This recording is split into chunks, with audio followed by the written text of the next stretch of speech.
आज होता रविवार, देवाला जाऊया म्हणलं. आंघोळ केली आणि लावलं त्याला डोक्याला आणि भांग पाडला. मग म्हणलं आता पावडर लावूया. पावडर लावले.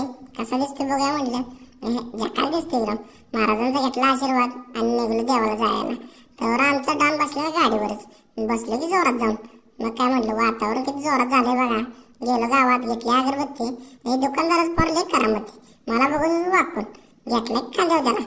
ये म्हणलं इकडे, कसं लागलो चापचाय, परत बघतो म्हणलं तुला. घेतलं नारळ आणि अगरबत्ती आणि गेलो मंदिरापाशी. मंदिरापाशी आपली वयस्कर माणसं रामकृष्ण हरी म्हणलं ना आलो पुढं. हे आमचं सिद्धेश्वराचं मंदिर बघा.